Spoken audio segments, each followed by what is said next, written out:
National Startup Funds launched.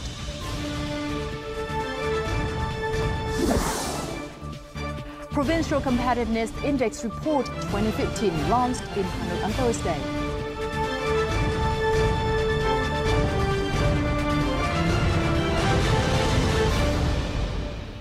Hello and thank you for tuning in to another episode of Bizline brought to you by V2V International. You're with me, Linh Hương.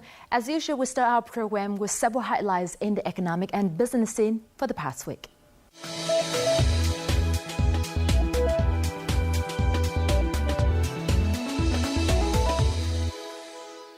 A national initiative to foster entrepreneurial innovation in Vietnam and launch a startup fund was held on Wednesday in Hanoi. Deputy Prime Minister Vũ Đức Đam joined the event. How to nurture a startup ecosystem is among the focal issues discussed during the event. In addition to create preferential policies, strengthening connections between cities in a startup ecosystem is seen as key factor to promote national entrepreneurship. The National Fund was launched with the support of founders at PT and the Dragon Capital Group. The fund will mainly focus on tech startups. The first startup training through the fund is expected to start in the second quarter of this year.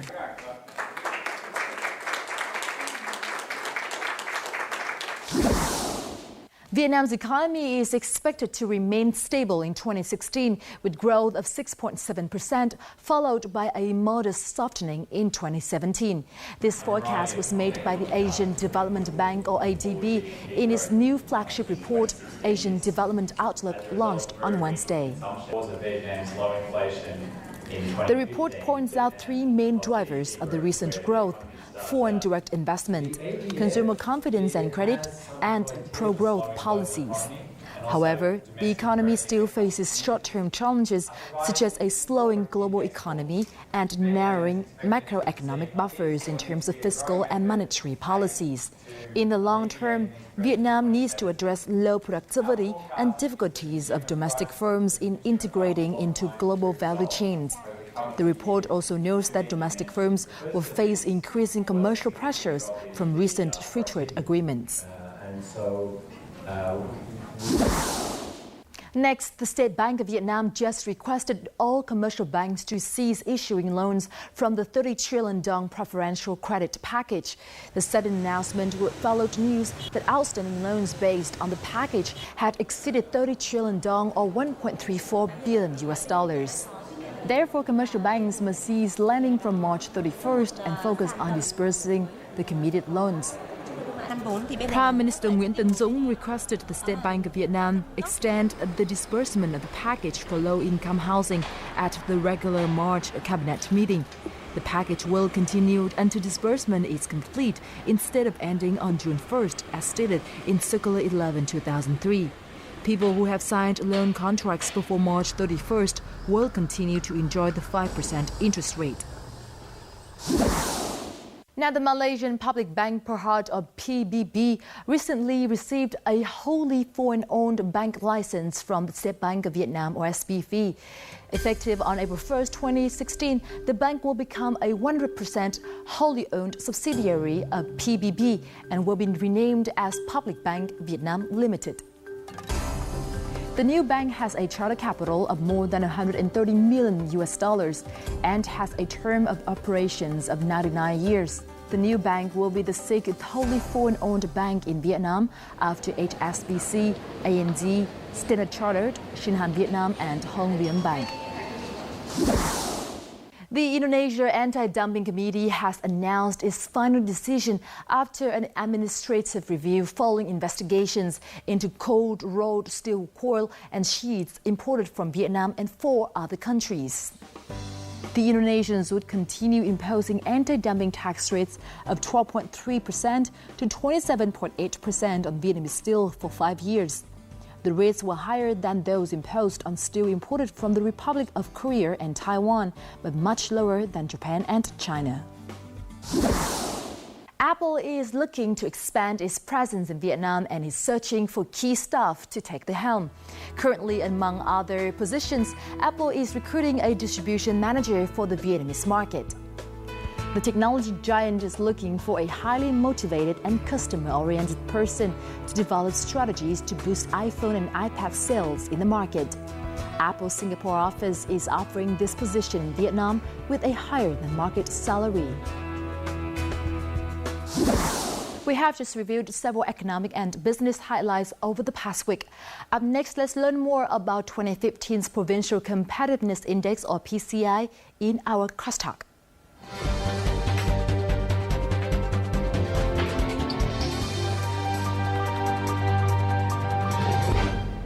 Since its inception in 2005, the Vietnam Provincial Competitiveness Index, or PCI, has been a critical tool for measuring and assessing the standards of economic governance in Vietnam's provinces from the perspective of private sector.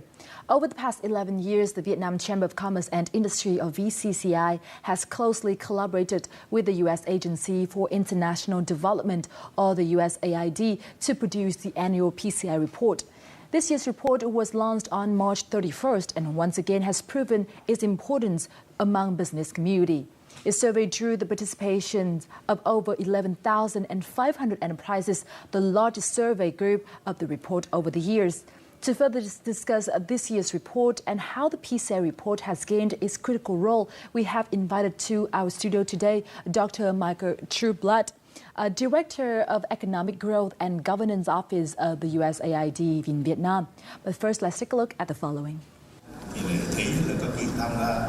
Conducted annually since 2005, the PCI surveys seeks to measure and assess the standards of economic governance in Vietnam's 63 provinces and cities from the perspective of the private sector. The PCI is comprised of 10 sub-indices such as entry costs, land access, and transparency. It also includes time costs, informal charges, and policy bias. Proactivities, business support services, labor trainings, and legal institutions make up the 10. In this year's report, Da Nang was ranked first for the 6th year, followed by Đồng Tháp and Quảng Ninh province. Two other northern provinces, Vĩnh Phúc and Lào Cai, were consistent top performers, rounding up to the top 5. The top 10 best performers in PCI 2015 also included Ho Chi Minh City, Thái Nguyên, Quảng Nam, Long An, and Thanh Hóa, which received positive assessments by domestic enterprises. Dr. Trueblood, thank you very much for being here with us in our show today. Thank you. Over the past 11 years, the PCI has proven itself to be a critical tool for localities, for provincial authorities to improve their performance. Could you tell us more about the collaboration between the VCCI and the USAID within this regard? Yes, we're very proud to be working with VCCI. Our collaboration started in 2005. It has its roots in the Vietnam Competitiveness Initiative, the VNCI, in 2005, and over time this relationship has grown. In 2013 was the first time for USAID that we provided a direct grant to a local partner like VCCI, and in 2014, it became part of the Resolution 19 due to the success of the program. We just announced yesterday that we plan to renew this program for another 3 years. What factors from the national and provincial levels do foreign investors often look at when they want to decide where to invest in? I think Vietnam is considered a very attractive market right now. It's a very large market, it's 14th largest population in the world at 93 million or so. It's a very stable country. It has a very great strategic location. It also has a very rapidly growing economy. There was a recent study in Washington projecting middle-class growth all throughout the world, and it identified Asia as having the biggest share of that middle-class boom, really. And so Vietnam is definitely a big part of that. So all of these types of things at a national level are captured in, like, the World Bank's Doing Business report. This is also one of the factors that investors look at when they are looking around the world. And then from there, if they are interested in investing in a country like Vietnam, then that's where the Provincial Competitiveness Report comes in, and they start looking at the different provinces, where should they locate. And we hear often that they consult our report, and that's where it helps them to determine where they are interested in locating based upon a strong business environment or favorable regulatory environment, etc. So this year is the 11th year the PCI survey has been conducted. Could you elaborate on some of the highlight results from this report?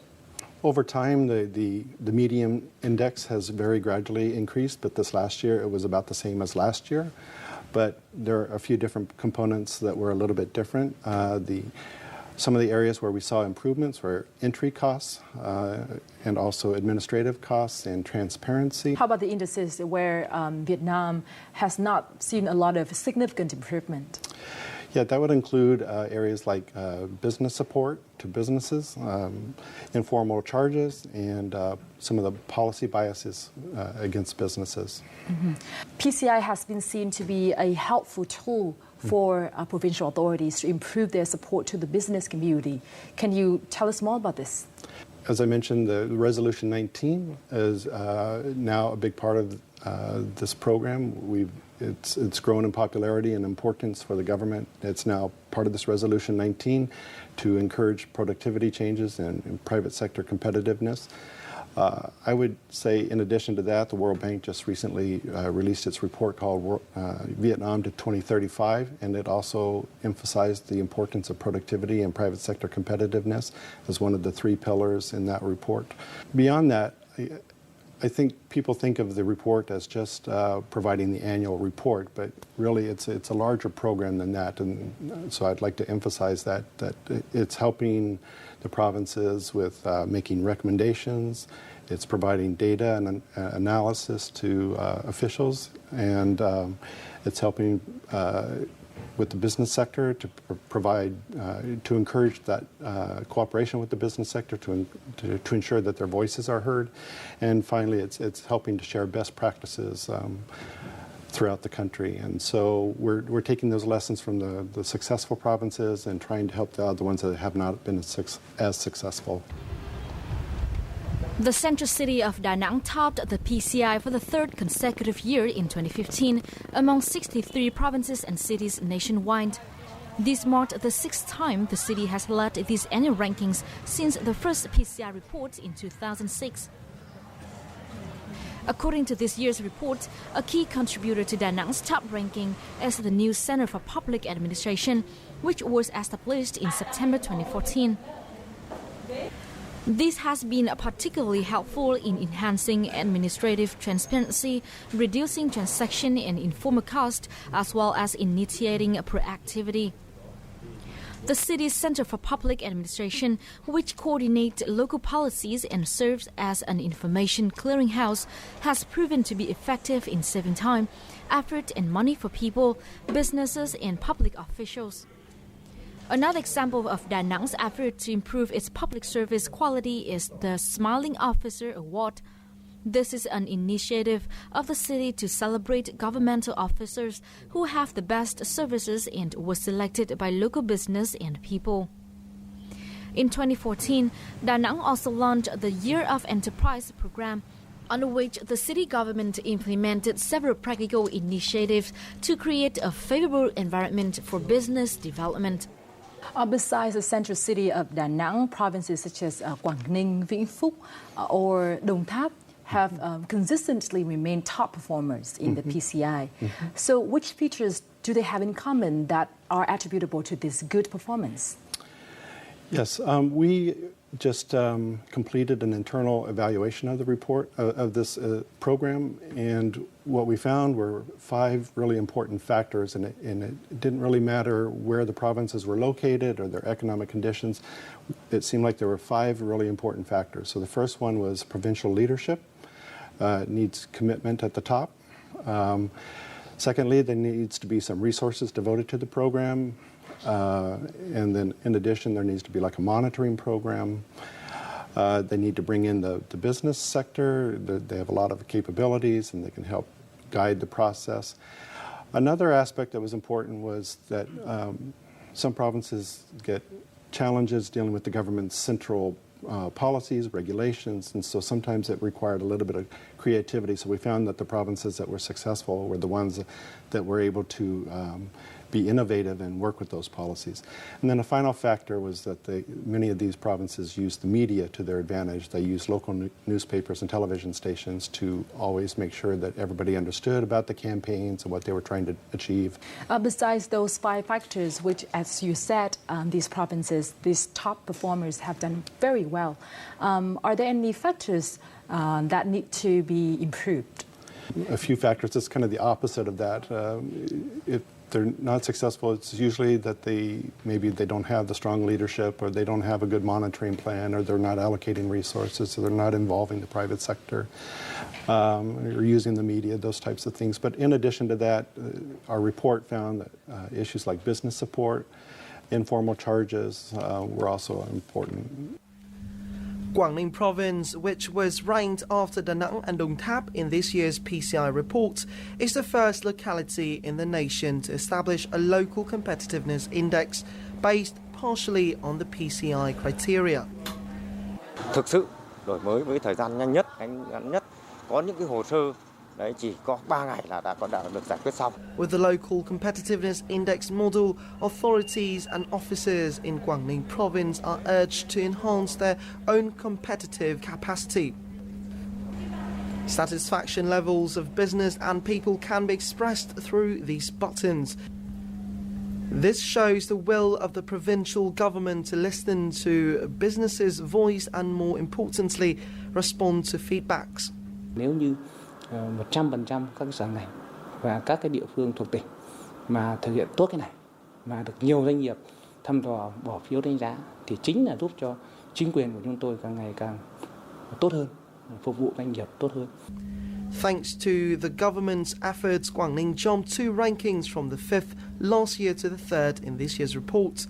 1/4 of the local enterprises have said to expand their business operation with stronger trust towards the provincial governance. Besides provinces' internal policies and support, it has been said that the government and the central authorities should also issue effective policy to support businesses. What is your take on this? In my view, I think this is a problem everywhere. It's not just in Vietnam, and I would say in the United States too. We always want to encourage strong collaboration between the federal government and the states, and I think it's a similar issue here in Vietnam. I think the central government could continue to provide improvements or continue its efforts in the areas of administrative procedures, as well as infrastructure, building more infrastructure, roads, bridges, all of that. And finally, I think that working on the legal framework and trying to minimize the impacts of regulations or undue. But I would say that about any country, not just Vietnam. This is the first time the survey has collected opinions from small and medium-sized enterprises. And how is Vietnamese businesses' environment in the eyes of this group of businesses? Well, first of all, the SMEs are a very important part of the Vietnamese economy. They account for about 45% of GDP, about 90% of all firms are small and medium enterprises, and about 50% of employment comes from the SME sector, so the small and medium enterprise sector. So they're very important. But this year, as we surveyed them and we asked them what their concerns are, they identified several types of obstacles that would include like access to land and credit. The policy environment was not necessarily very supportive, they felt. A lot of complaints about informal charges and just in general a lack of business support for them. So regarding the difficulties that small and medium-sized enterprises have encountered, as you just mentioned, how to increase the skills and competitiveness remain quite challenging for not just localities but also central authority. How should they be supported then? Yes, I think this is a big challenge all around the world, and I think there's many different things that governments and local governments can do to try and help businesses. They can try to improve the business environment more generally, have business-friendly policies and regulations, but they could also provide training on technical skills. In the context of trade and global integration, I think another area that they might want to consider is trying to help SMEs or small firms link with global value chains. Providing more information about market opportunities is another area where the government can provide a public good. But in addition to that, USAID has been trying to support small, medium enterprises. We have other smaller programs to help these firms, and one of our programs is helping with the law on small and medium enterprises that's being formulated right now. The Small and Medium-Sized Enterprises Associations is an important channel for raising the voice of these business components toward policy change. And it is even more important for enterprises in small and remote provinces. Thái Nguyên and Tuyên Quang are the two examples of these SME associations' success in cooperating with the local governments to enhance the locality's business environment. Hiệp hội Doanh nghiệp nhỏ vừa tỉnh Tuyên Quang được tỉnh giao tổ chức chương trình cà phê doanh nhân này nhằm tập hợp các ý kiến vướng mắc khó khăn của các doanh nghiệp trên địa bàn tỉnh trong quá trình hoạt động sản xuất kinh doanh. Thành phần mà tham gia tổ chức cà phê doanh nhân thì tất cả các đồng chí lãnh đạo, từ bí thư tỉnh ủy đến chủ tịch, các phó chủ tịch và các đồng chí giám đốc các sở ngành. 90% tất cả những vướng mắc của doanh nghiệp tỉnh Tuyên Quang trong 2 năm qua đều được giải quyết. Tuyên Quang, một tỉnh miền núi phía Bắc thôi, đã từng xếp hạng vị trí 63 tỉnh thành phố. Thì Tuyên Quang 2 năm gần đây thì có đưa ra mô hình cà phê doanh nhân. Thì ở đấy những người đứng đầu tỉnh có thể gặp mặt trực tiếp doanh nghiệp để trao đổi thẳng thắn. Tuyên Quang has now moved up to rank among the mid-low PCI score provinces. Thái Nguyên province, which used to rank 57th out of the 63 provinces, has also made it to the top 10 provinces in this year's ranking. Ủy ban tỉnh cũng tổ chức đối thoại thường xuyên với các hiệp hội, trong đó có Hiệp hội Doanh nghiệp nhỏ vừa tỉnh Thái Nguyên và các cơ quan quản lý nhà nước như Sở Tài chính và đặc biệt là Cục Thuế và Chi cục Thuế để tháo gỡ mọi khó khăn và giảm các cái thủ tục về hành chính cho doanh nghiệp. This year's report also covers Vietnam's participation in the Trans-Pacific Partnership and the possible impact that this trade pact will likely have on Vietnam's economy. So how do provinces utilize the PCI tool in order to improve their integration capacity? Our view would be that with the different trade agreements coming online, especially the Trans-Pacific Partnership, that the PCI will become a very important tool, even more so than in the past. It will help the businesses get ready for more competition. The TPP really emphasizes a rules-based system, and so we think that this is a point that the IMF director recently made in her interview with one of the recent local press. She emphasized this point that she really thought that these free trade agreements would be very good for Vietnam's economy if they get ready and prepare. So that's where the PCI comes in. It really helps the firms get ready. All the different types of things, infrastructure, taxes, informal charges, entry costs, those types of things will be very important to address to help Vietnam be ready to compete. Has a PCI report been conducted in other countries besides Vietnam? I believe that other countries are studying it. We've had a discussion among ourselves with other missions who seem to show an interest in this project. We were talking the other day that we might try to expand it to Indonesia. We're having those discussions right now. We are aware that other countries and donors have shown an interest in this. For example, we had a Laos delegation come last year to study the program, and also other donors have been studying this program to try and replicate it. So anyway, we think that this is a very strong program. For us, it's a very modest cost, but it has a very powerful impact when you have strong political will. The PCI's report has drawn great attention of experts and foreign investors community in the country. Some of them have shared their insight toward the result of this year's report and suggested what provinces should focus on to take advantage of integration's opportunities.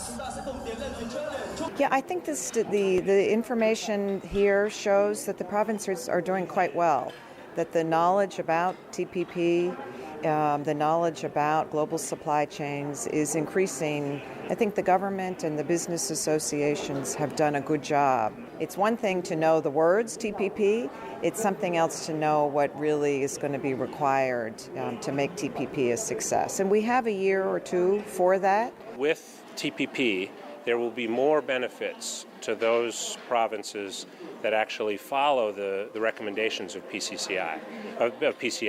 So, for example, PCI is urging good governance, urging provinces to simplify regulations, to take steps that make their provinces business friendly. I think if I can point out maybe one thing, I think provinces still need to learn on how to really talk the investor language and how to attract investors. So I'll give you a concrete example. Investors typically would not read a 250-page master plan, but an investor would like to have a 5 or 10-page executive summary. Having the master plan is a good thing, but then shifting that and creating something that is more to what an investor sort of is used to and will look at is also important. Đằng sau những cái thứ hạng, đằng sau những con số, thực ra tôi hiểu là có rất nhiều những cái trăn trở, những cái tìm tòi, những cái sáng tạo của các tỉnh, thành phố. Thực ra nếu mà nhìn theo cái chuỗi 20-30 năm đổi mới hiện tại thì sự thay đổi ở cấp địa phương theo quan sát của tôi là rất nhanh, thậm chí nhanh hơn cả thay đổi cấp trung ương. Đấy là một cách tiếp cận từ bên dưới và chính PCI qua PCI có thể đánh giá những cái chuyển động của chính quyền cấp dưới. What are some of your recommendations for the government, provincial authorities and enterprises in order to enhance their competitiveness in the context of integration? Yes, I would encourage a partnership between the central government and the provinces as well as the business sector. I think for the central government, they need to focus on the laws and regulations, continue to build more infrastructure, train the workforce to improve the quality of the workforce, develop partnerships with the private sector, and also help the small and medium enterprise sector. For the provincial authorities, I think they're also part of this. I think I would encourage them to read the PCI report and take a lot of those recommendations seriously, look at what they're doing well, what they're not doing well, and try to improve in those areas. You know, for example, transparency, customs, entry costs, all of those types of issues. I think they need to do their role at the provincial or local level. And then finally, for the business sector, I think there's many things that they can do also to prepare for TPP and integration with all of the different free trade agreements.